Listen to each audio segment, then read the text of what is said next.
Anem a començar la presentació mentre a veure si és que no reconeix el pen. A veure si apagant i començant a travegar, encendre l'ordinador funciona. Bé, continuem amb la segona ponent, en Sònia Vaccaro. Sònia ha estat este matí amb nosaltres en la formació que hem tingut amb els professionals i li hem demanat que es quedara per a estar esta vesprada també amb tots vosaltres. I vaig a presentar-la. Sònia és llicenciada en Psicologia per la Universitat de Belgrado, amb l'especialitat clínica i laboral. És, a més, perito forense i experta en victimologia i violència de gènere. Ha treballat com a psicòloga i psicoterapeuta des de 1981. Des de 1990 ha centrat la seva pràctica professional en la victimologia i la prevenció i assistència de la violència de gènere. Ha impartit nombrosos cursos i conferències sobre violència de gènere i igualtat en diferents institucions públiques i privades en diferents països, amb professionals de psicologia, treball social, justícia, forces i cossos de seguretat de l'Estat, sanitat, dret. Ha coordinat i assessorat a diferents institucions públiques en el disseny i implementació de protocols per a l'assistència i prevenció de la violència de gènere i el maltractament infantil. I és autora i coautora de diversos llibres, entre els que destaquen El pretendido síndrome de alienación parental o Guía para padres de adolescentes. ¿Qué hacer si mi hija ha sido maltratada? Jo, sense més, us deixo amb ella y mientras tanto, hacer la presentación. Gracias, Natalia. Gracias a todas y a todos el interés por este tema. Bueno, la ley de Murphy se está cumpliendo al pie de la letra, porque es verdad que Murphy vive en todas las salas de presentación, así dice el capítulo 1 de cuando nos enseñan a hacer presentaciones, y bueno, quiero creer que se va a poder solucionar la lectura de mi pincho. De todas formas, voy a poder hablar con todo el material que me ha dejado lo que he escuchado de Ana, excelentemente bien definido. Y más que nada me gustaría también aprovechar lo que ella dijo para poder responder las preguntas que tengáis vosotras y vosotros. Ella habló exactamente de un concepto muy importante que subyace en la base de la violencia vicaria, que es el mito de la mala madre. La violencia vicaria va a atacar precisamente a ese rol, el rol materno. No es cualquier violencia, no es cualquier modalidad que utiliza el agresor, el hombre violento, sino que va directamente a atacar eso, que es la línea de flotación de esa mujer maltratada, que él sabe además que es por lo cual ha aguantado tanto tiempo a su lado, que son las hijas y los hijos. De modo preferente, porque como explicaba también esta mañana en la formación profesional, perdón, ¿sí? Ahora viene uno que dice Valencia. Sí. Exacto. Y mira, vamos a abrir. Ese es un vídeo, lo voy a... ¿Se puede ver? Sí, sí. Que lo voy a ver y si lo puedes minimizar y luego la presentación. Decía que el ataque al rol materno que hace la violencia vicaria no es casual ni azaroso, sino que este individuo sabe muy bien que atacando a los hijos y a las hijas, aquellos por los cuales ella aguantó tanto tiempo el maltrato que él le daba, es una forma de dañarla también. Voy a comenzar definiendo la violencia vicaria, creo que ya lo definió Ana, yo no estaba en ese momento, pero lo voy a profundizar o como para dejar más claro. La violencia vicaria es violencia de género, la violencia vicaria es violencia machista contra la mujer, que utiliza o es realizada sobre las hijas y los hijos de modo preferente para dañarla, de modo vicario. Cuando la denominé violencia vicaria, tomé vicario como adjetivo que está definido como aquello que sustituye a otra persona o que está en el lugar de esa persona. Yo di el ejemplo que incluso da el diccionario de la RAE, que es el castigo vicario, que a lo mejor grafica mejor lo que es la violencia vicaria. El castigo vicario era un castigo que en la antigüedad se utilizaba cuando se quería castigar al heredero del trono. En vez de pegarle a él, se pegaba a un niño de su edad o se lo castigaba frente a él para que aprenda disciplinariamente a que había hecho algo malo. La violencia vicaria entonces, ¿por qué le he puesto nombre? Algo enunció Ana dentro de todo lo que ella ha dicho muy bien, que es, y como psicóloga lo tengo que decir, lo que no se nombra no existe. Las palabras generan pensamientos y los pensamientos construyen realidades. Por lo tanto, cuando no nombramos algo, lo estamos negando y lo estamos invisibilizando. De ahí la importancia de ponerle nombre. ¿Cómo llego a la violencia vicaria o a comenzar a pensar la violencia vicaria? Llego a través de algo con lo cual Ana termina su exposición, que es el falso síndrome de alienación parental. Ese constructo patriarcal y misógino que fue y estuvo al servicio exclusivo de castigar a las madres cuando ellas denunciaban en el marco de un divorcio, por ejemplo, incesto paterno-filial. Para eso se inventa. Y luego, como servía también, si la madre denunciaba violencia contra las criaturas, también se siguió utilizando para eso. Como muy bien dijo Ana, es un constructo falso. Síndrome quiere decir en clínica enfermedad, por lo tanto no es ninguna enfermedad, pero cuando se lo construye se tenía que justificar lo que este individuo Gardner, que era médico, aunque se decía psiquiatra pero no lo era, se decía profesor de Columbia y tampoco lo era, cuando él enuncia este constructo, dice que es una enfermedad porque, como dije antes, tenía que justificar por qué había que arrancar a la criatura de al lado de la madre.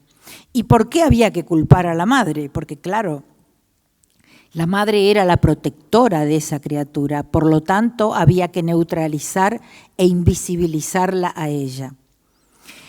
Sobre esta base del SAP, yo comienzo a pensar la violencia vicaria precisamente porque una madre me cuenta una tragedia terrible en su vida que lamentablemente la habían neutralizado diciendo o acusándola de SAP. Sí, un minuto.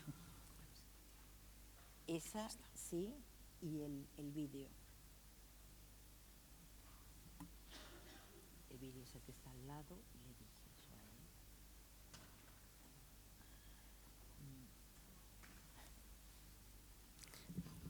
¿Sigo?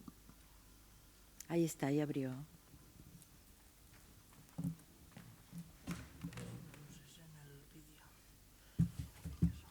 Madre mía, ¿todo eso es para el vídeo?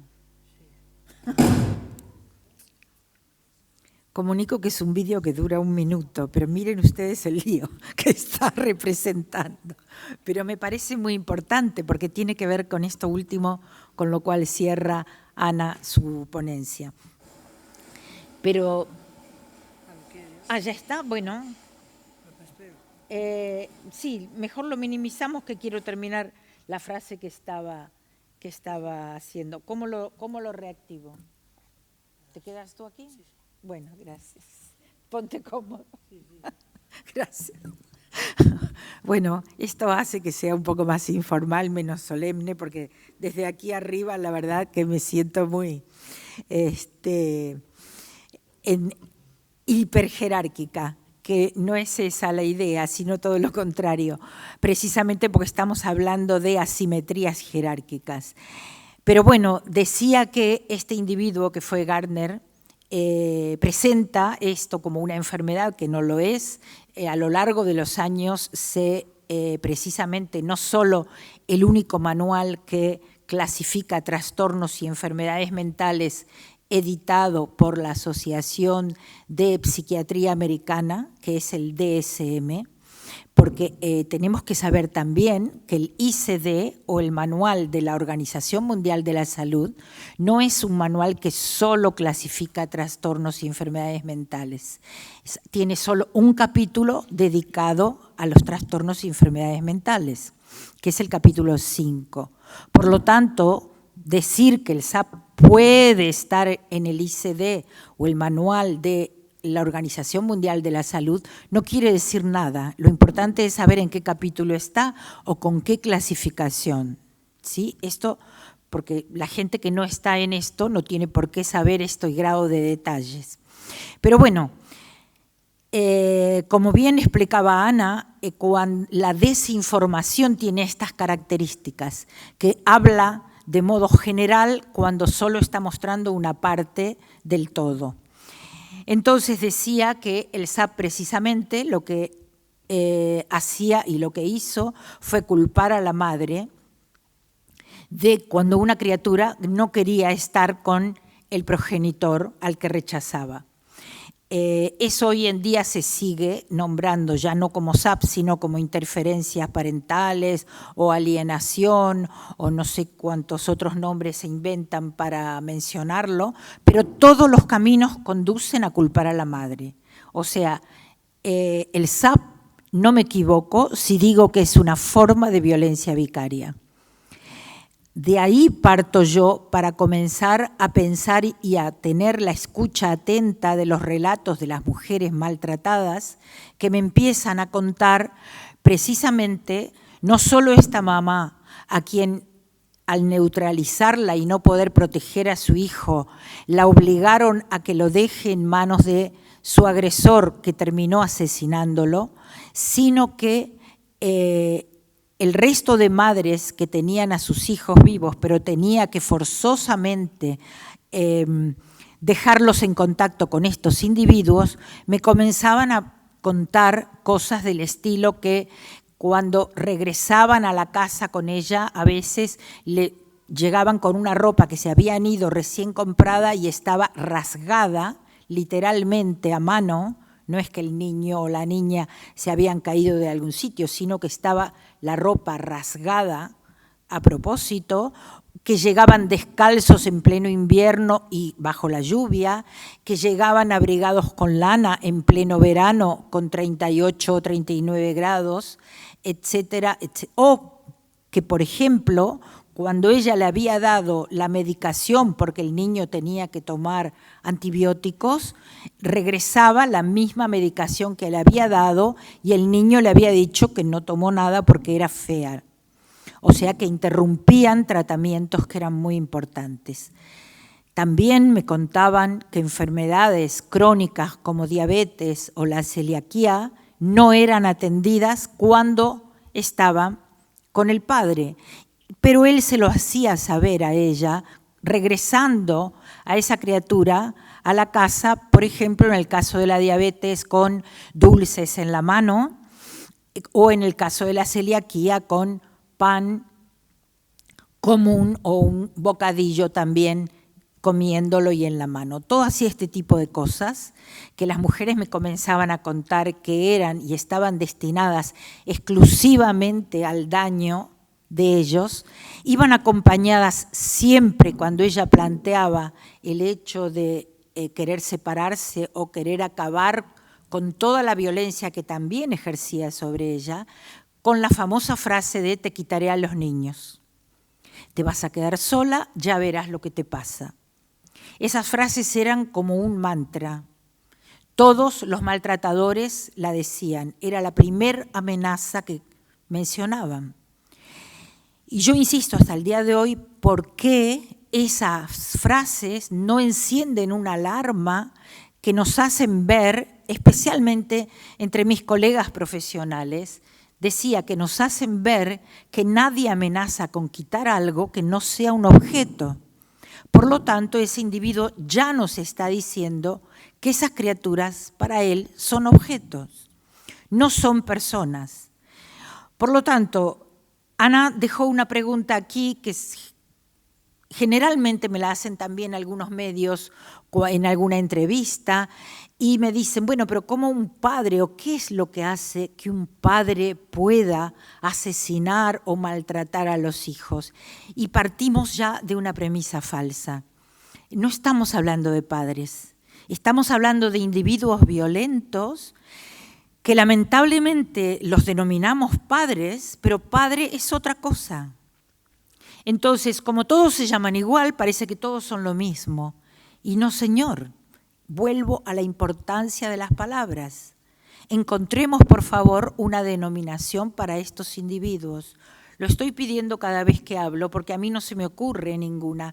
Me dicen progenitor. A ver, que un individuo tenga hijos quiere decir que es fértil, no quiere decir que es padre. Insisto, padre es otra cosa. Padre es un individuo que puede aparcar el conflicto que tenga con su exmujer, que puede ser gravísimo, nadie lo está diciendo, y dejar de lado eso para proteger a sus hijas e hijos. No los toma como objetos para seguir dañando a esa mujer y toma precisamente como una partida a ver quién va a ganar aquí, como sí hacen todos estos individuos. La prueba exacta es, por ejemplo, el caso de María Salmerón. María Salmerón lleva 10 años, acribillada a denuncias de su maltratador. María Salmerón hoy en día cumple una condena, tiene una pulsera que no le permite salir más allá de las 11 de la noche de su casa, puede ir a trabajar nada más y regresar a su casa, y creo que hay algunos días que tiene que ir a dormir a la cárcel. ¿Ese es un individuo que quiere a su hija?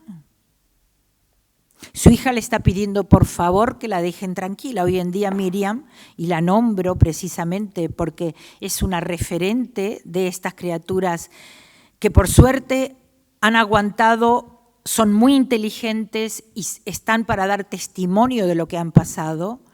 Miriam está pidiendo por favor que la deje en paz.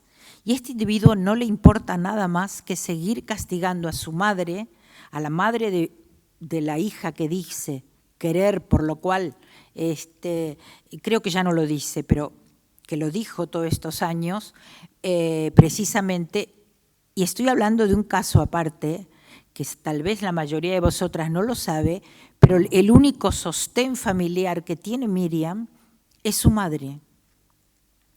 Y este individuo no solo la ha denunciado y sigue denunciando y ha pedido cárcel para ella y le ha embargado la nómina, sino que continúa. Eso es un caso exacto de violencia vicaria.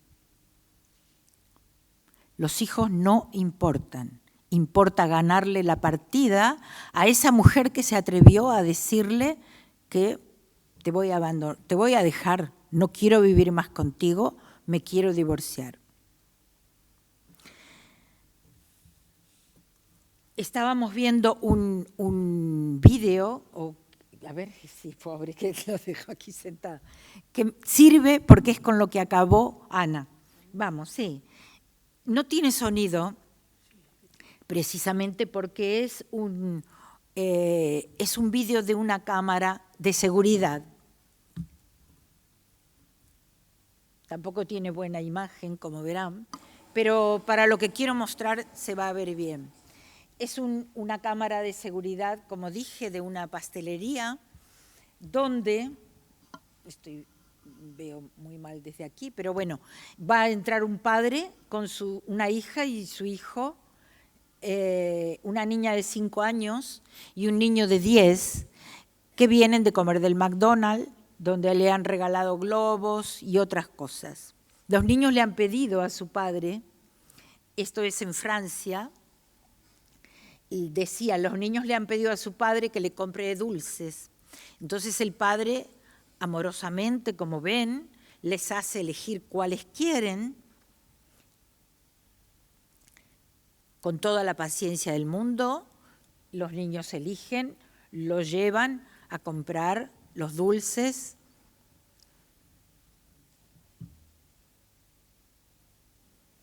le ofrece si quiere probar uno, que son los mismos que va a comprar.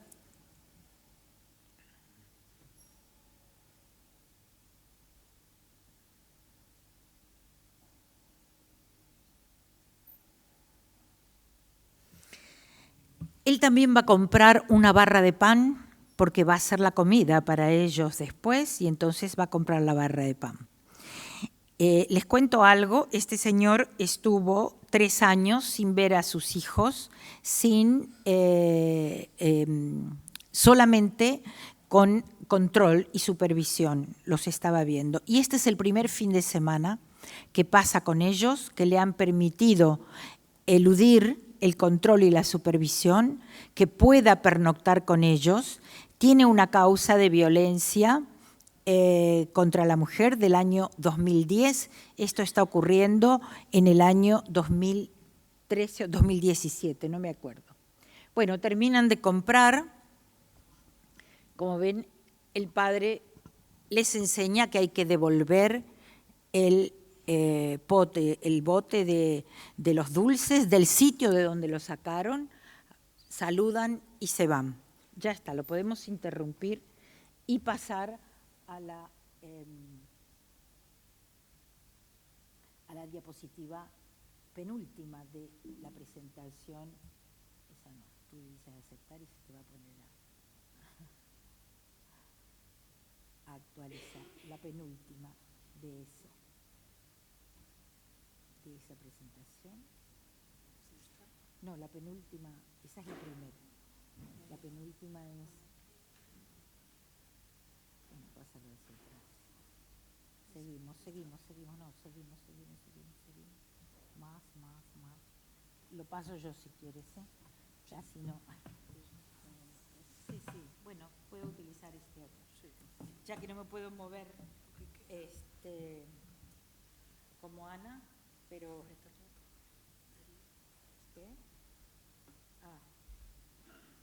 ¿Ahí se escucha? Sí.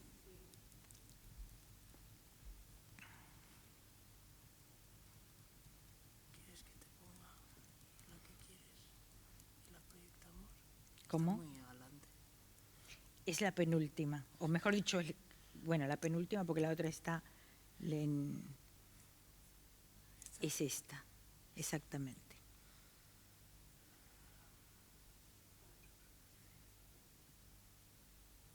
Bueno, este individuo, horas después de esto que ustedes acaban de ver, asesinó a esas 2 criaturas, sus hijos biológicos, con un arma, un hacha que había comprado el día anterior, o sea, sabiendo que iba a pasar el fin de semana con sus hijos, y pretendió huir en patinete con sus ropas manchadas de sangre. ¿Qué quise mostrar con este vídeo? Quise mostrar precisamente lo que estaba diciendo Ana y lo que habíamos concluido aquí. Son hijos sanos del patriarcado. No producen estos asesinatos de violencia vicaria en un ataque de furia, de ira, de falta de control de impulsos. No.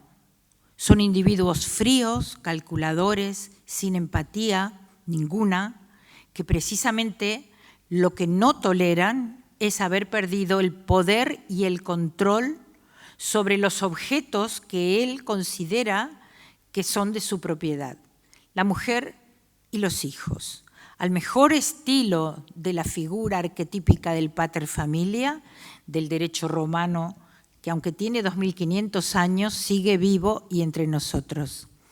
Él decide quién vive y quién muere. Y por eso también se mata, que insisto, yo no hablo de suicidio. El suicidio es una categoría clínica donde quien lo realiza sufre, generalmente forma parte de un proceso donde hay sufrimiento. Estos individuos no se suicidan, se matan como un acto más de narcisismo, como un acto más de su prueba, de su poder y de su control sobre la situación, como una forma de decir, yo decido hasta yo mismo llevarme los motivos que me hicieron hacer esto conmigo y nadie se puede enterar de nada y yo, aparte, hago lo que a mí me parece.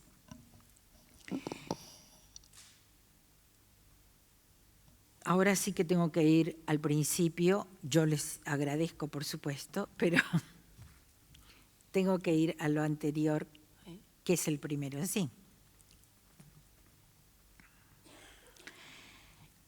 Estos 3 símbolos que están aquí son 3 símbolos de víctimas de violencia vicaria extrema. Denominé la violencia vicaria extrema, aquella violencia vicaria precisamente, o sea, aquello que se comete para dañar a la madre, extrema porque tiene consecuencia de asesinato o desaparición de las hijas y de los hijos de modo preferente. Y pongo el acento en de modo preferente porque estos individuos se ha visto que también pueden asesinar a figuras representativas para esta mujer, incluso llegando a las mascotas, etcétera, si es que no hay acceso o no hay hijos menores de edad. Decía yo que estos 3 símbolos tienen que ver con víctimas de violencia vicaria. Las mariposas seguramente las conocéis muy bien, son Martina y Nerea, las 2 criaturas asesinadas en Castellón en el año 2018, por un individuo que aparte dijo claramente, ya verás lo que le vas a hacer a las niñas si insistes en separarte, porque ella le había planteado la separación. El girasol era la figura preferida de este niño Federico, que a mí me hizo comenzar a pensar la violencia vicaria, que fue asesinado en un sitio protegido, o punto de encuentro se llama aquí, es de otro país, y precisamente su madre, acusada de SAP, no pudo defenderlo y protegerlo. Él también había dicho, te voy a quitar lo que más quieres, te vas a quedar sola. Y estas 2 velas blancas son Ana y Olivia, símbolo que su mamá, las niñas de Tenerife precisamente, su mamá en su momento quiso que representasen a sus hijas. La violencia vicaria ya la he definido, lo mismo que con el castigo vicario. Lo que tiene que quedar claro es que es violencia machista contra la mujer que se ejerce sobre las hijas y los hijos. Cuando hablábamos antes de asesinatos de niñas y niños, tal vez no poníamos el suficiente énfasis, lo mismo que cuando comenzamos hablando de violencia contra la mujer, en el motivo. Los asesinatos que cometen las mujeres pueden tener infinidad de motivos, pero yo estoy segura que ninguna los mata para dañar al padre. O puede que haya alguna excepción que confirma la regla. Cuando hablamos de violencia vicaria, la concausalidad está en que estos asesinatos están hechos para dañar a la madre. Y no lo digo yo, lo dicen ellos. Ya verás lo que te pasa, te voy a dar donde más te duele. Las noticias lo recogen de esta forma, lo dicen y lamentablemente las leyes se comienzan a modificar, decía lamentablemente, por y con el asesinato de muchas criaturas. Dijo una frase Ana que a mí me la dijo en su momento una médica forense, perita judicial, y me dice, lamentablemente pareciera ser que en medicina forense solo le creemos a la víctima muerta, porque ahí en el análisis que hacemos de su cadáver encontramos todas las respuestas que a lo mejor no le podemos dar o no le queremos dar cuando la víctima está viva.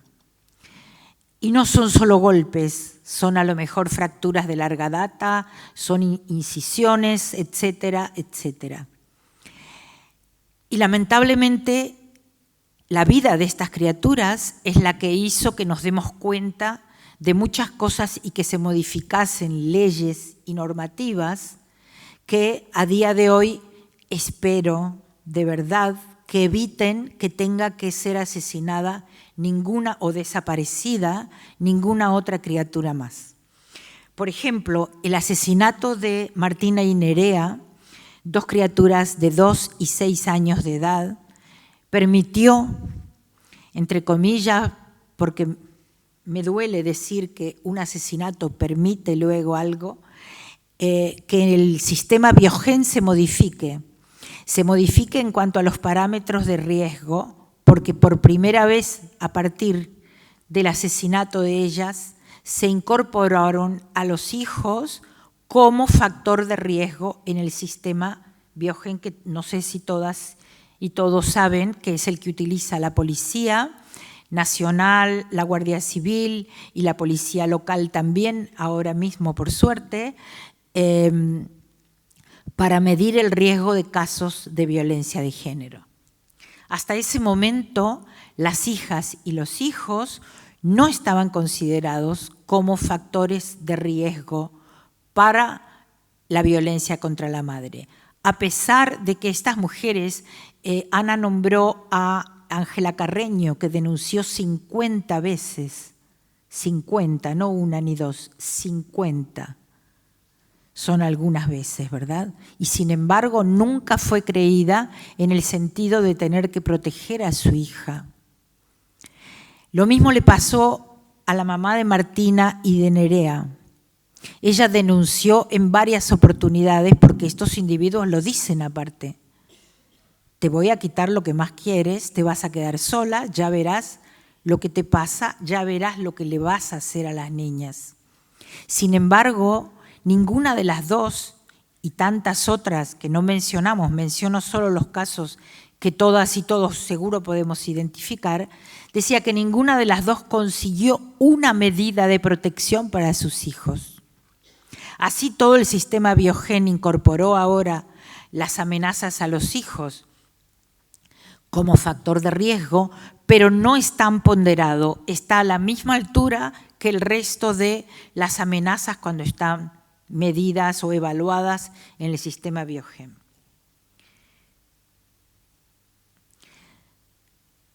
Alguna prensa, por suerte, comienza a mencionar las cosas como son y muestra que por venganza a su exmujer tomó a los hijos y se estrelló, como dice esta noticia, contra un camión. Lamentablemente aquí en la última parte falla el relato y dice, murió un niño de 7 años. Tendría que haber puesto, en rigor de verdad, asesinando a una criatura de 7 años. O sea, que era su hijo a su vez.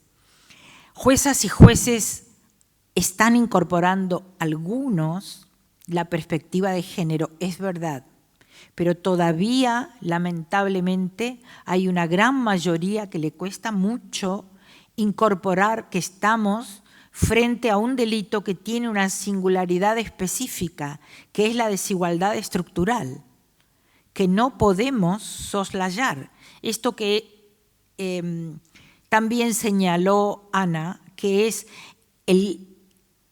la diferencia entre sexo y género y las obligaciones asignadas a cada sexo. Las mujeres no somos un colectivo, las mujeres somos la mitad de la población mundial y la madre de la otra población, así me lo dijo, de la otra mitad, me lo dijo una funcionaria de Naciones Unidas. Por lo tanto, urge que de verdad tengamos un trato igualitario y equidad. Es lo único que pide una mujer cuando llega a la justicia. Sin embargo, lamentablemente, no lo encuentra, pero no solo desde la justicia, no lo encuentra a veces en ninguna de las instituciones previas que tiene que atravesar o transitar para poder encontrar protección, ayuda y sostén para ella y sus hijos e hijas.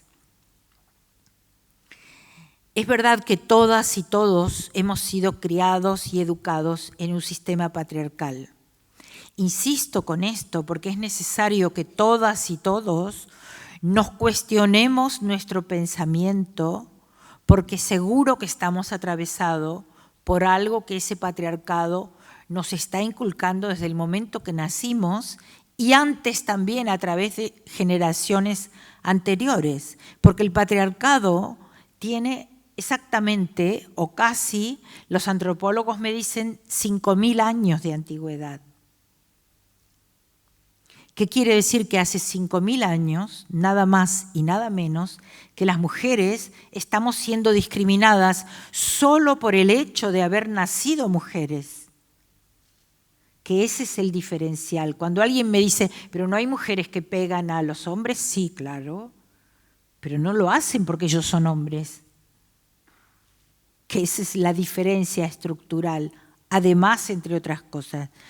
O sea, pueden pegar por miles de otros motivos, pero no porque ellos solo son hombres y porque no es el hombre que ella considera que tendría que ser por socialización de género.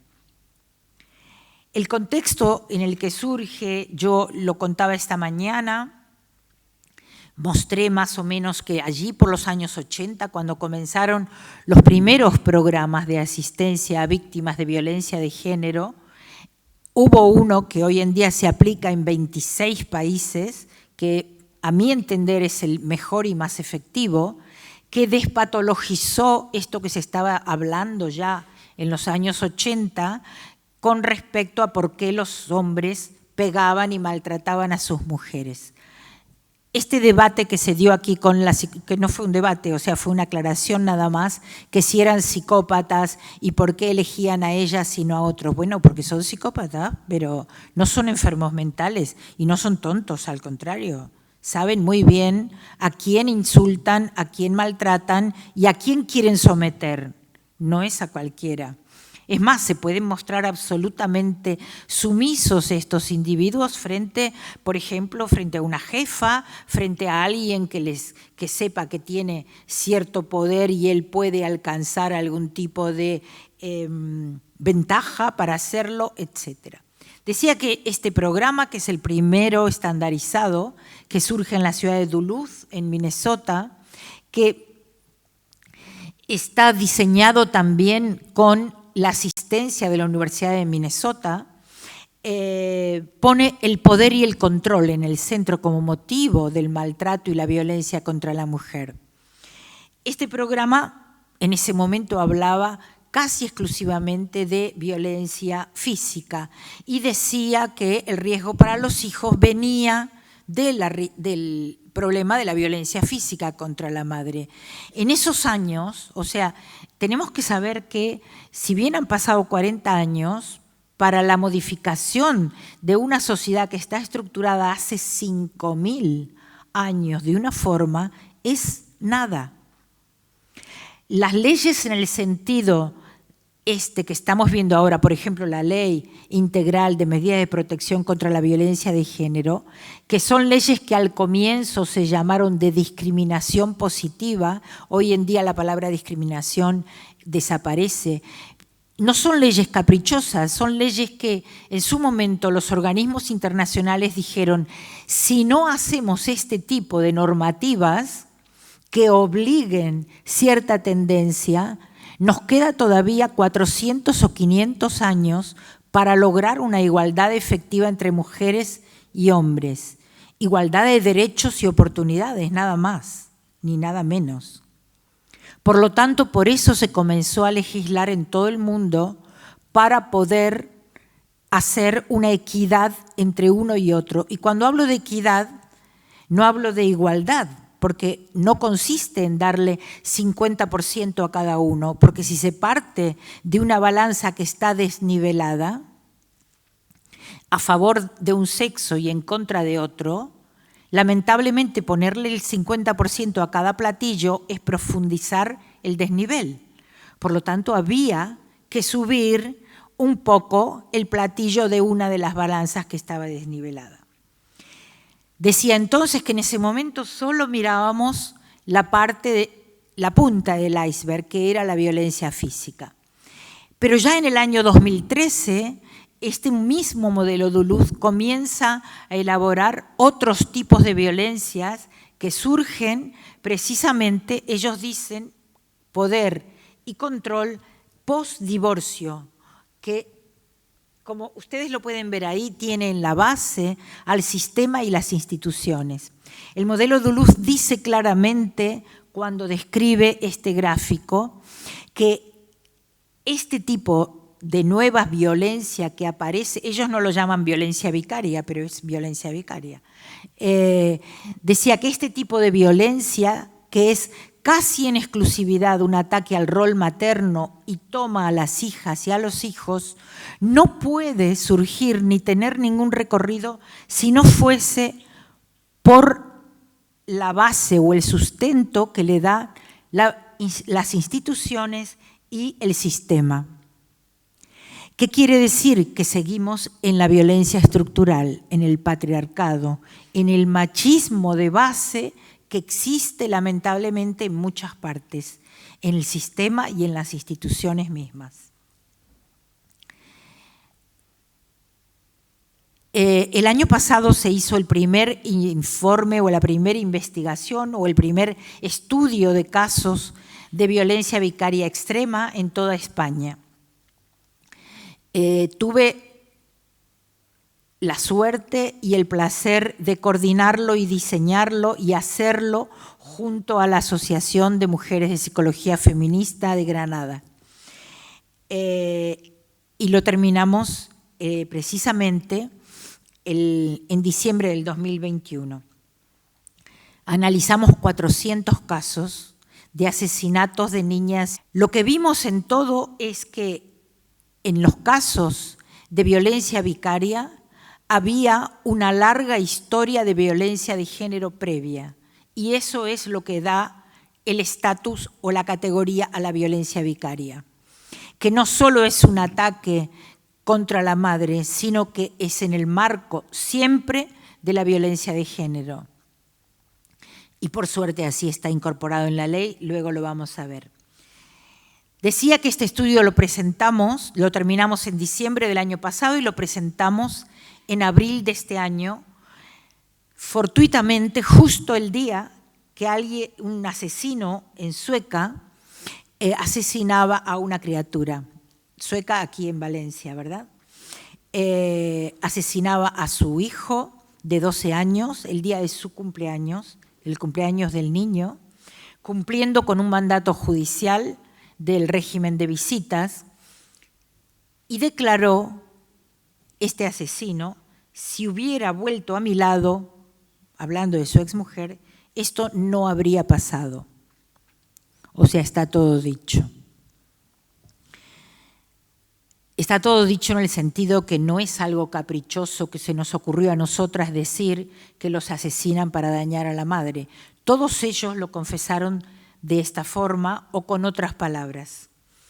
El caso de Ana y Olivia, también caso emblemático si lo hay. Yo conté hoy por la mañana en la formación a profesionales que precisamente esta imagen del barco hurgando y buscando en un sitio que era un cementerio de barcos, porque este asesino sabía muy bien de náutica y sabía muy bien todo lo que iba a hacer, porque lo planificó. Luego se vio que lo había planificado durante varios días, no solo comprando el arma, las pastillas con las que había dormido o narcotizado a las criaturas, etcétera, sino también dónde iba a tirar los cadáveres de ellas dos. Decía que esta imagen que abría todos los telediarios le fue enviada puntualmente a una paciente mía que en el momento que había entregado a sus hijos para que vayan a cumplir con el régimen de visitas que la justicia lo obligaba. Le mandó solo la foto de este barco. Entonces ella viene no solo desesperada, con un ataque de ansiedad, además, que bueno, tuvimos que trabajar para que pudiese pasarle, porque si no estaba dispuesta yo, por supuesto, a llamar a emergencias, y entonces luego cuando se recompuso me dice: ¿y yo qué denuncio? ¿Foto de barco? Esto es la violencia vicaria, que si no sabemos qué es, lamentablemente las mujeres terminan pensando que cómo van a denunciar envío de foto de barco. Hacen falta jueces, juezas, abogados, fiscales, que de verdad sepan que hay otras formas de violencia que no es necesario ni que corra sangre ni que tengamos un cadáver sobre la mesa, sino que de verdad se pueden llegar a producir y las podemos impedir. Por suerte, este caso que yo muestro, no solo porque fue un caso muy mediático, sino porque es un caso que judicialmente es una muestra de cuando la justicia de verdad utiliza la perspectiva de género.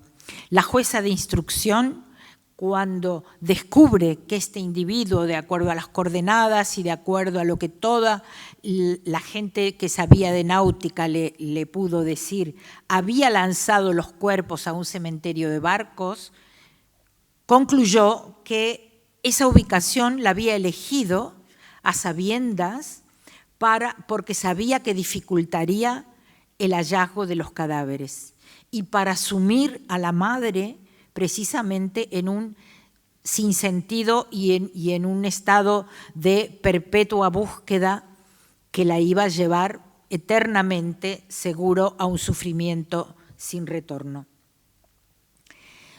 Acto seguido, esta instrucción, cuando aparece el cadáver de la pequeña, se cierra y la instrucción pasa a un juzgado de violencia de género, donde se comienza con otra carátula la desaparición, ahora sí, de la otra niña pequeña, porque la que apareció creo que era la niña mayor, y el de él, algún signo de él. Y se la carátula de violencia vicaria. Por eso lo señalo. Igual yo lo mencioné esta mañana, no tengo el número de la causa del expediente, pero hay antecedentes y hay jurisprudencia aquí en Valencia, creo que a petición de la Fiscalía, de casos de violencia vicaria, de investigación con este nombre.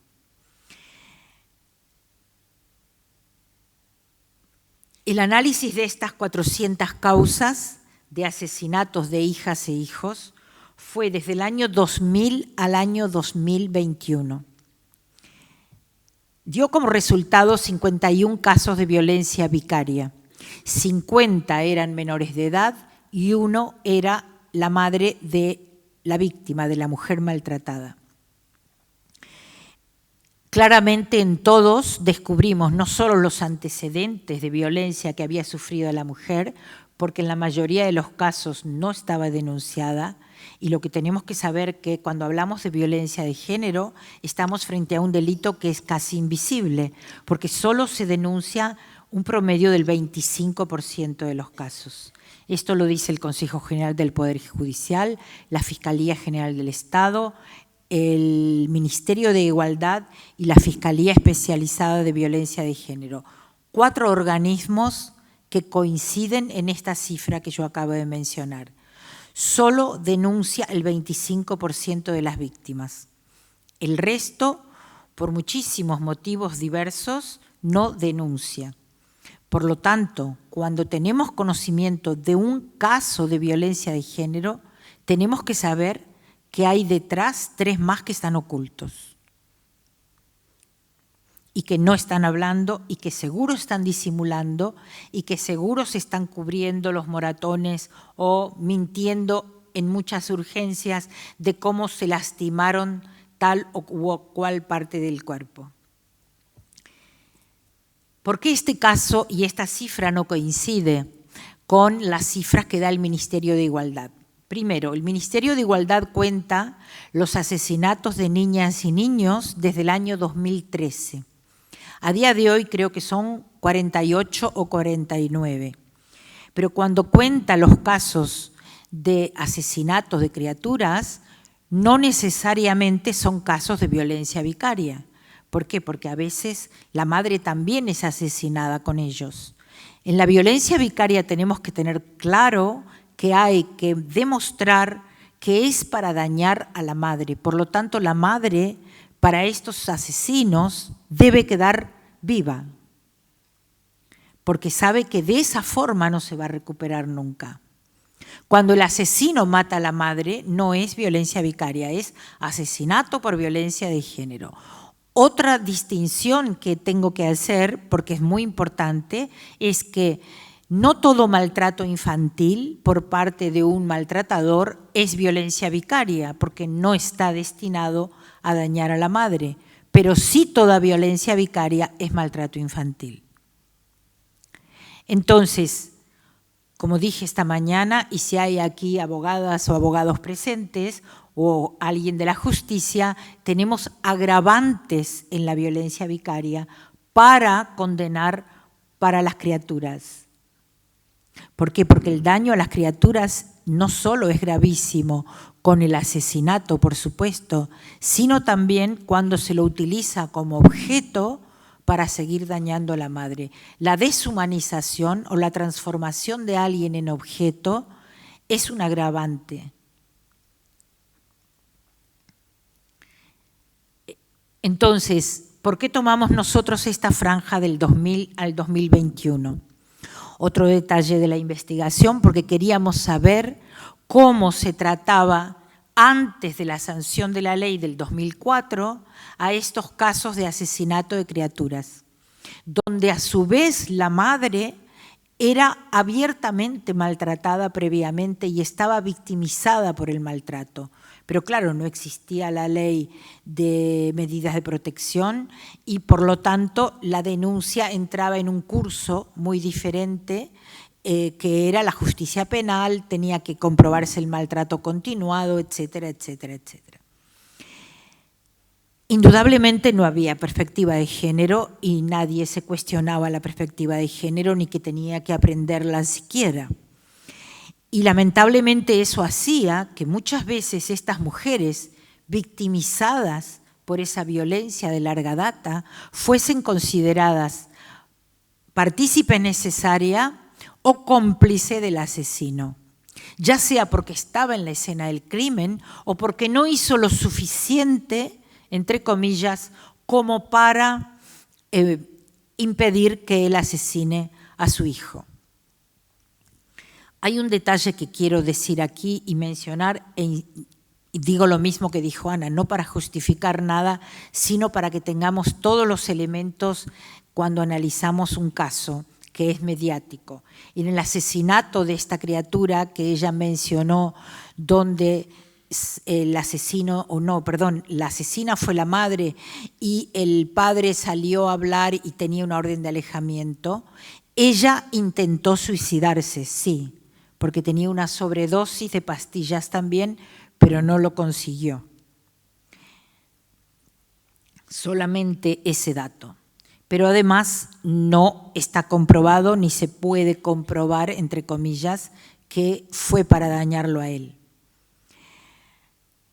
Por eso no podemos hablar tampoco de violencia vicaria.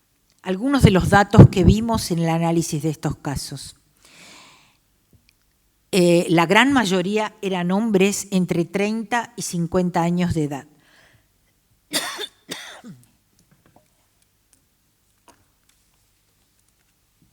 ¿Por qué voy a buscar mi apuntador? Hablaba Ana de una encuesta que se hizo con jóvenes y hombres hasta 30 años de edad, que precisamente el resultado fue que negaban la violencia de género. Es coincidente con este otro dato que hemos visto. Por lo tanto, tenemos una franja de edad donde supuestamente un hombre entre 30 y 50 años es ya un individuo teóricamente maduro, hecho, insertado en la sociedad, etcétera, que son los asesinos que analizamos. Muchos de ellos seguramente negacionistas y que se consideraban víctimas de una injusticia terrible y extrema, como muchos de ellos, incluso con evidencias extremas, como en el caso de Bretón. A día de hoy, él se considera una víctima del sistema y que precisamente lo ha condenado injustamente. Los datos nos dijeron también que estaban en un proceso de divorcio litigioso o en una separación que él en general no aceptaba, al menos con las condiciones que la mujer decía, que se quería ir, que quería estar con sus hijos, que quería vivir de determinada forma, etcétera, etcétera. No tenía ninguno antecedentes penales y algunos solamente tenían casos de violencia de género, pero la mayoría no la tenía denunciada, esa violencia de género. Lo que es peor, no tenía entrecruzamiento de datos. Esa es otra cosa que puso a la intemperie el caso de Sueca, que entre los juzgados no existe el entrecruzamiento de datos, algo insólito, porque España creo que tiene uno de los mejores sistemas de entrecruzamiento de datos que lo utiliza la Hacienda y la Seguridad Social, donde se sabe absolutamente todo. ¿Por qué en la justicia no se implementa un programa SAP como ese? Se llama SAP, lamentablemente igual, pero bueno, es un sistema informático, ¿no? A mí me llama poderosamente la atención que todavía la justicia no tenga ese entrecruzamiento de datos. Por lo tanto, un individuo puede estar condenado en un sitio y ser en otro sitio un hombre común, corriente, que no le pasa absolutamente nada. Salvo que se busque el entrecruzamiento y que se lo asocie puntualmente, etcétera, etcétera. Fue lo que se dijo en el asesinato de Sueca, que no se había avisado que tenía una causa de violencia abierta o algo así, ¿verdad? En el medio está la vida de criaturas. Otras de las cosas que nos dijo el estudio es que no tenían patología psíquica. Solo 2 casos utilizaron la patología psíquica, a mi entender la utilizaron, para pedir atenuantes de la pena. Y todos habían amenazado previamente con hacer algo a las niñas o a sus hijos.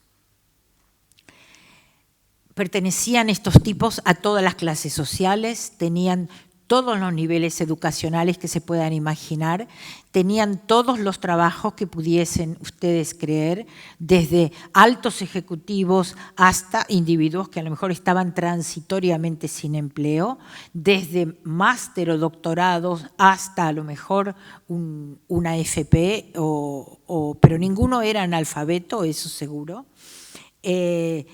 Pero lo que sí, ninguno había aceptado la decisión de esa mujer de separarse. El delito lo comete a solas, cuando está al cuidado exclusivo de esas criaturas. Vimos esto creo que fue el 98% de los casos, solo en 2 casos donde la mujer, aparte fue considerada cómplice, lo comete estando en la misma casa que la mujer, uno y otro en presencia de ella. Pero no se consideró la victimización ni las secuelas de victimización que tiene una mujer víctima de violencia. Estaba también en uso de la custodia compartida o del régimen de visitas y solo un 5% utilizó arma de fuego. Y yo este es un dato que lo remarco mucho porque la criminología dice que para apuñalar a alguien o para, ya no hablemos, para cortarlo con una sierra radial como hizo uno, o darle hachazos, etcétera, o incluso ahorcarlos, hace falta no tener empatía con esa persona a la que se va a asesinar. El arma de fuego pone una distancia, y con esto no estoy diciendo que uno es mejor que el otro, por favor, que no se entienda así. Estoy simplemente haciendo una lectura de lo que es criminológicamente un tipo de asesinato con respecto a otro. Pero que solo el 5% utilice un arma de fuego significa que no había empatía con esas criaturas. Lo mismo que pudimos comprobar después, no solo por la forma como la asesinaba, sino muchas veces por el relato de estas madres que muy amablemente estuvieron dispuestas a hablar y que yo las entreviste y puedan darme algún dato. Ellas dicen que el deseo a veces de tenerlos fue algo propio, en otros casos me decían que ellos sí querían tener hijos también, pero que cuando nacieron esas criaturas la falta de empatía era evidente, siempre estaba por encima lo que ellos querían hacer en desmedro del bienestar de las criaturas, incluso con narrativas del estilo que se los llevaban al bar hasta altas horas de la noche, criaturas pequeñas, donde ellos se reunían con sus amistades, donde bebían, por supuesto, y sin importarles, como tenían que estar con las criaturas, estaban con los cochecitos, con criaturas de 2 o 3 o 5 años que correteaban por ahí, sin importar si tenían que irse a dormir, si era tarde, si tenían que tener una cena en condiciones, etc. El 74% tenía antecedentes identificados de violencia de género, lo cual no quiere decir que estaban denunciados, sino identificados de algún modo. Pero ¿qué pasa? A veces en los expedientes se identifica, pero como no hay condena, el resto de las instituciones que interviene no lo toma en cuenta.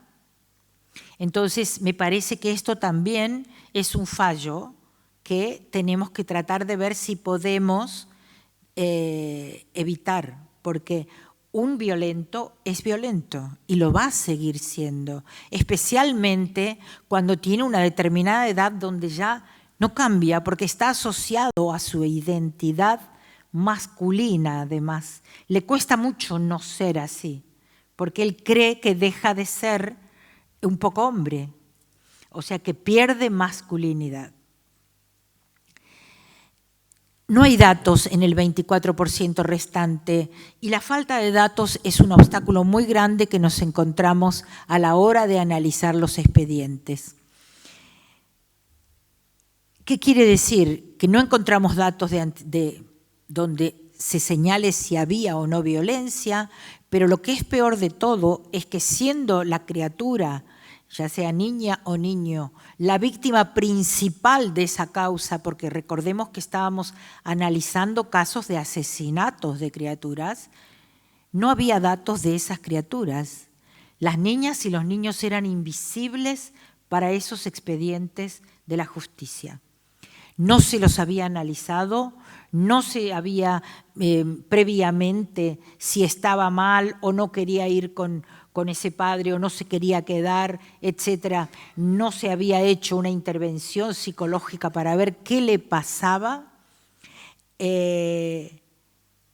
etcétera, etcétera. Se comprobó una vez más también en este estudio que solo el 24% de los casos había denunciado y, por supuesto, la gran mayoría no había sido escuchada. ¿Cuándo se tomó alguna medida de protección? Fue para la madre.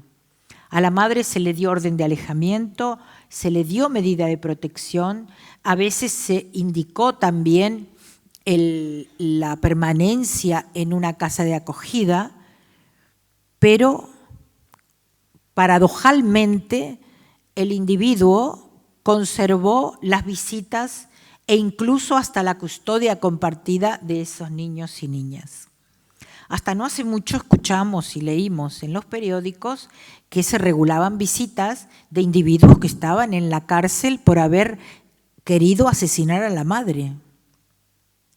Con esto lo que quiero mostrar es que se está disociando un delito, que es la violencia contra las mujeres, a favor del pater familia, y se está obviando toda protección sobre las niñas y los niños.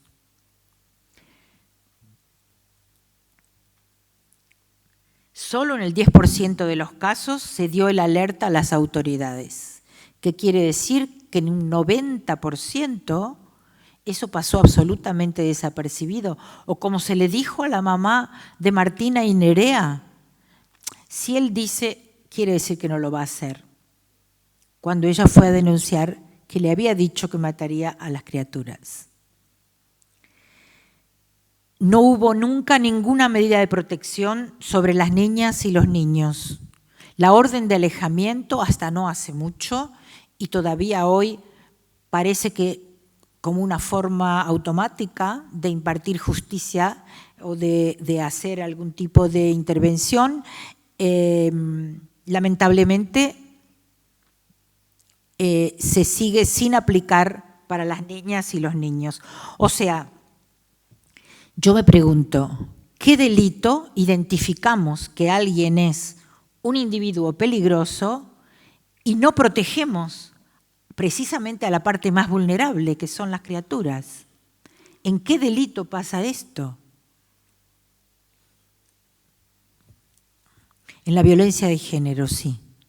Lamentablemente, seguimos con un sesgo contrario contra las mujeres. Y no estoy victimizando a el sexo al que pertenezco, de verdad. Lamentablemente seguimos en el mundo siendo una sociedad que todavía no alcanzó la igualdad de derechos y oportunidades entre hombres y mujeres.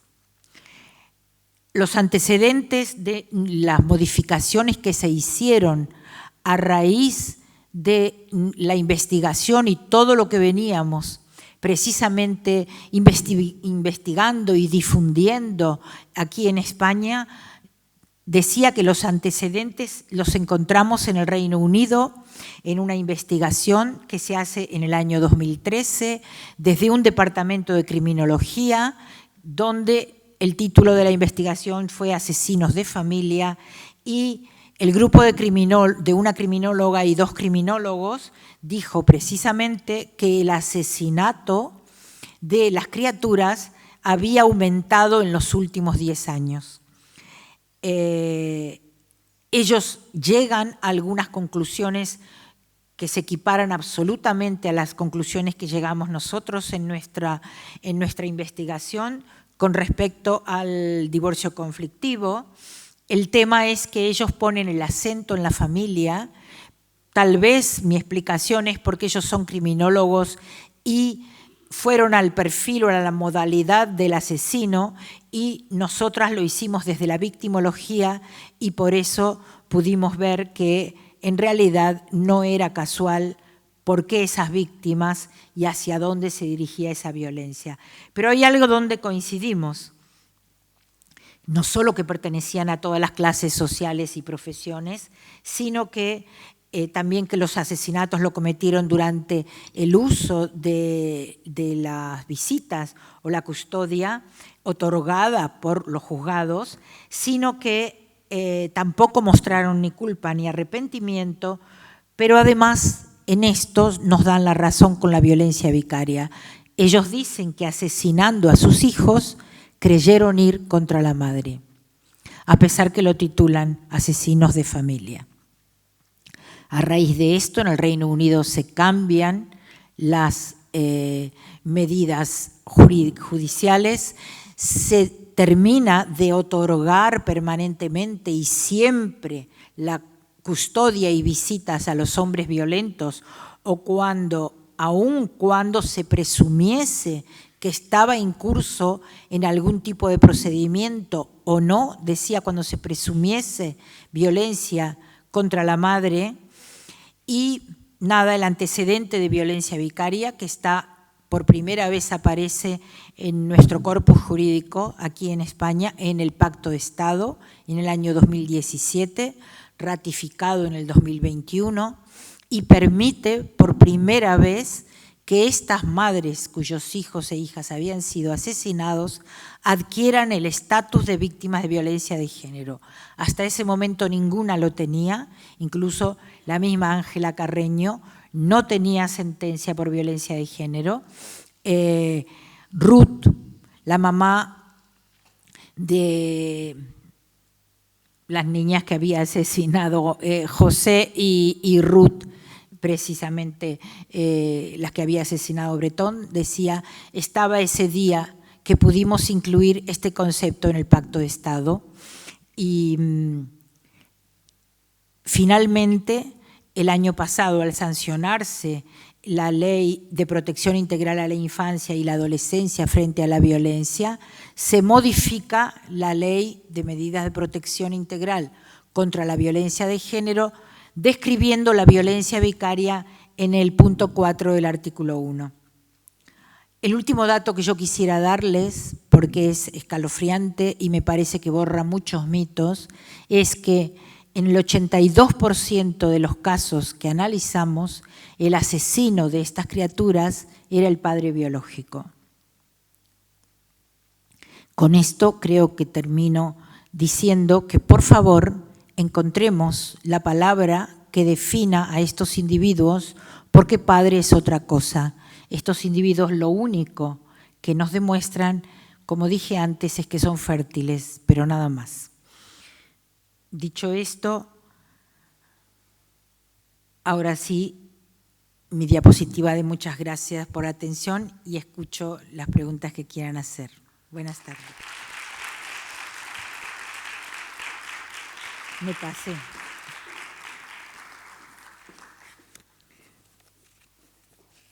Para variar me pasé de tiempo y me vienen a retar, ya lo sé.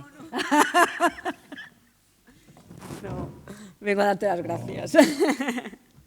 Bueno, gracias Sonia por tu intervención tan magnífica como la de esta mañana. Y bueno, obrim un torn de preguntes, de reflexions, del que vulgueu comentar o preguntar-li a Sonia.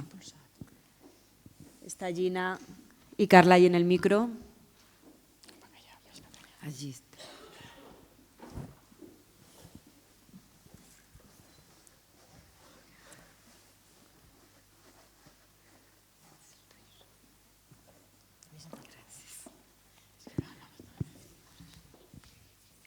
Buenas, me llamo Carmen.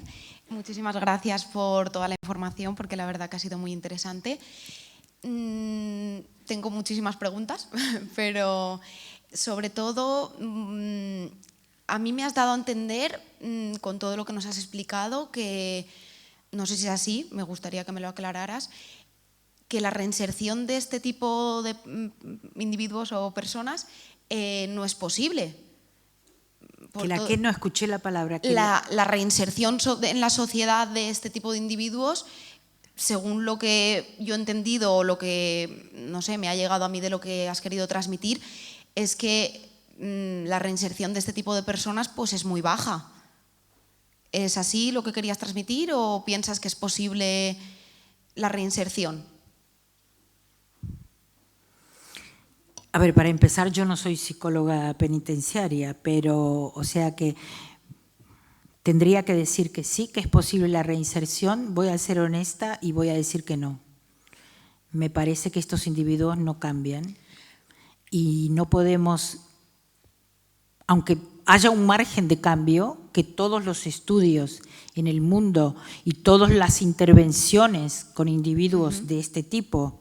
Tú estás hablando, me imagino, de los asesinos. Exacto, sí, sí. Sí. Yo tengo datos de estudios y, bueno, en Valencia, en la Universidad de Valencia, se trabaja con los maltratadores. Hacen terapia para este tipo de personas y bueno, los datos que yo he leído es bastante alto el porcentaje de personas pues, que llega a salir de esa visión machista o maltratadora. A ver, por eso te pregunté si estamos hablando de los asesinos o de maltratadores. De maltratadores en general. De maltratadores sí. En general no he hecho yo ningún estudio, lo que he conocido como, porque he presenciado en Estados Unidos, es verdad, en un centro que para maltratadores. Primero, para saber los números tenemos que saber cuántos están obligados a concurrir. ¿Cuántos de los que están obligados a concurrir terminan el tratamiento y cuántos se recuperan de esos que están obligados a concurrir? Voluntariamente, ¿cuántos concurren? Y entonces yo creo que ahí tendremos un mapa muy fehaciente de si se pueden recuperar o no. Las cifras que yo conocí eran más bien bajas, pero bueno, si hoy en día han aumentado, enhorabuena. Yo creo que esto es un trabajo educativo también. No estamos hablando de los asesinos, ¿verdad? No, claro, no. Yo me refiero a por eso te pregunté, claro, por eso sí, te pregunté. Es verdad que es importante diferenciar, ¿no? Claro, yo hablé todo el tiempo de violencia Vale. vicaria extrema Vale. y hablé de asesinos. Por eso, si tú me dices que yo di a entender eso, siento mucho que se haya confundido el concepto. No, claro, ahora que me lo estás diciendo sí que es verdad que se ve reflejado que estás hablando de un extremo o de cuando ya llegan a asesinar a sus hijos.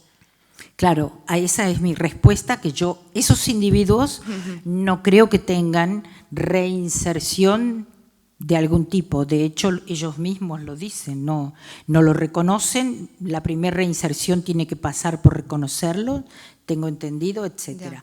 Los maltratadores, mi humilde experiencia, que fue solo como observadora en un centro en Estados Unidos hace muchos años, cuando se comenzaba a trabajar con maltratadores, y luego en Argentina, en grupos de hombres que iban voluntarios, bueno, en el centro de Estados Unidos había gente enviada por la justicia, obligada para conmutar penas, eso es verdad. En el centro de Argentina no, iban voluntarios. Así todo el cambio en su ideología machista en ese momento era bajo, ahora puede ser que haya aumentado, porque es verdad que también la sociedad ha cambiado y se ha modificado, y yo creo que no estamos en el mismo sitio que hace 20 o 30 años, así que… Vale, gracias. Y otro matiz, sobre los puntos de encuentro, ¿qué opina? Porque ahí sí que, bueno, yo es que trabajo en uno y tenemos el 80% en el punto de encuentro que trabajo yo específicamente son personas maltratadoras. Los casos que tengo, los expedientes, pues eso, el 70-80% se ha detectado que ha habido violencia y bueno, pues a mí me da un poco de miedo, ¿no?, el tomar una decisión tan importante como decir, pues este padre tiene un riesgo de violencia muy alto contra la mujer, ¿no?, estuvo a punto de matarla. Y bueno, llega un momento que ya lleva 2 años o 2 años largos en el recurso y bueno, estamos tomando la decisión de que tal vez sea el momento de dejarle pasar unas horas fuera de la supervisión que realizamos ahí. Pero claro, viendo los datos y pues me asusta el hecho de tomar una decisión así. Y cuando tú me preguntas de los puntos de encuentro, ¿qué opino? ¿En qué sentido me dices? ¿Crees que está bien que cuando hay una denuncia de maltrato de género, o bueno, de maltrato, vayan a ver a sus hijos al punto de encuentro? ¿O crees que sería mejor que no tuvieran contacto estas personas con sus hijos? ¿O qué opina usted ahí? Puntualmente opino lo que creo que dije, un maltratador nunca es un buen padre, por lo tanto yo no creo que haya que disociar el delito de lo que hizo contra la madre a de lo que puede llegar a ser contra los hijos e hijas. Son seres vulnerables las criaturas y además hay un agravante. La cría humana es una cría dependiente de los adultos que la crían, valga la redundancia, y para ellos ese es el padre.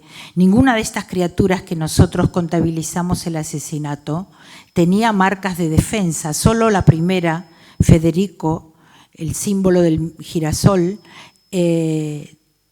porque bueno, fue asesinado en un punto de encuentro de 35 puñaladas, y ahí sí hubo marcas de defensa de la criatura. Fue luego rematada, como no lo había asesinado, fue rematada de 2 disparos. Por lo tanto, yo quisiera que no vuelva a suceder nada ni parecido a eso en ningún punto de encuentro. Lo hablaba con la concejala hoy, que la madre de Federico pidió por favor que pongan un detector de metales, aunque sea en los puntos de encuentro. Y en ninguna parte del mundo se ha puesto un detector de metales en los puntos de encuentro. Y estamos hablando de individuos que tú me los acabas de describir, muy peligrosos, que estuvo a punto de asesinar a una mujer. Entonces, sinceramente, comprendo tu miedo y creo que es justificado. Gracias.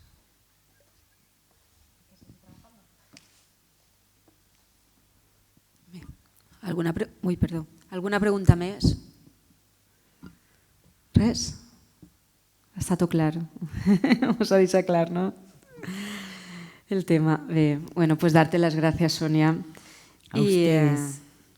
I aprofitar perquè sabeu que, com vos deia al principi, avui comencem la commemoració, hem començat este matí i estem avui així commemorant el 25 de novembre, i des d'ací vull convidar-vos a totes i a tots i convocar-vos també el divendres a les 7:30 de la vesprada ací a la plaça Sant Domingo per a participar en la manifestació que hem organitzat des del Consell de les Dones i des de la Regidoria d'Igualtat de l'Ajuntament d'Ontinyent, i serem d'ací a les 7:30 de la vesprada.